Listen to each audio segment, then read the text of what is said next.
السلام علیکم عزیز طلباء و طالبات. ہم لوگ مہالکشمی کا پل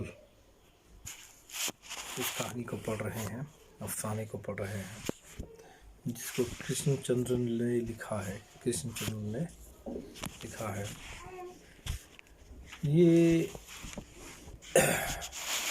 جو کہانی ہے، اس کہانی میں مصنف خود اس کا راوی ہے. الگ الگ طرز کے کہانیاں ہوتے ہیں، ان کو بیان کرنے کا طرز الگ ہوتا ہے. ایک طرز ایسا بھی ہوتا ہے کہ اس کہانی کا راوی یعنی کہانی کو بیان کرنے والا خود مصنف ہوتا ہے. اسی طرز پہ لکھی ہوئی یہ کرشن چندر کی کہانی ہے، افسانہ ہے. ایک پل ہے مہالکشمی کا، جس کو نام دیا گیا ہے چونکہ وہاں ایک مندر ہے لکشمی جی کا، اور اسی سے موسوم وہ پل ہے، یعنی اس کا نام اس کو دیا گیا ہے. وہاں سے ایک بہت بڑا نالا بھی جاتا ہے. مندر میں انسان میں مندر ہے، پھر نالا ہے، اور وہیں پر جو ہے بہت سارے ریلنگس وغیرہ ہیں، اور اس ریلنگس پر وہ لوگ جو انتہائی غریب اور غربت کی سطح سے نیچے ہیں، وہ لوگ وہاں پر آ کر اپنے کپڑے دھوتے ہیں. دھونے کے بعد ان کو سوکھنے کے لیے وہیں پر ڈال دیا جاتا ہے. ایک ریلوے لائن بھی ہے وہاں پر. لوگ ریلوے لائن کے آر پار جاتے ہوئے مہالکشمی اسٹیشن پر گاڑی کا انتظار کرتے ہوئے یا گاڑی کی کھڑکی سے جھانک کر اکثر اس مقام پر ایک منظر دیکھتے ہیں، اور وہ منظر یہ ہے کہ وہاں پر اس ریلنگ پر مختلف اقسام کے، مختلف رنگوں کے ساڑیاں ہمیشہ سوکھتی رہتی ہیں. دھونے کے بعد 6 اقسام کی ساڑیاں ہیں، الگ الگ رنگ کی ساڑیاں ہیں، اور ہر رنگ کی ساڑی سے، یا یوں کہا جائے ہر ساڑی سے ایک کہانی کو وابستہ کر کر مصنف نے پیش کیا ہے. چونکہ ساڑیوں کے جو مالک ہیں، یا یوں کہا جائے کہ ساڑیاں جس کی ہیں ان کا تعلق غریب بھی نہیں کہہ سکتے، متوسط طبقے سے نیچے، غربت سے بھی نیچے جس کی زندگیاں گزر رہی ہیں، ان کی زندگیوں سے وابستہ ایک کہانی ہے. ہر ساڑی سے وابستہ ایک کہانی ہے. ہم لوگ اس سے پہلے کے لیکچر میں پہلی ساڑی جو تھی اس سے متعلقہ پڑھ رہے تھے، جس کا رنگ گہرا اور بھورا رنگ کا تھا، جو جیونا بائی کی تھی، شانتا بائی کی تھی. اور اس کے قریب جو ساڑی لٹک رہی تھی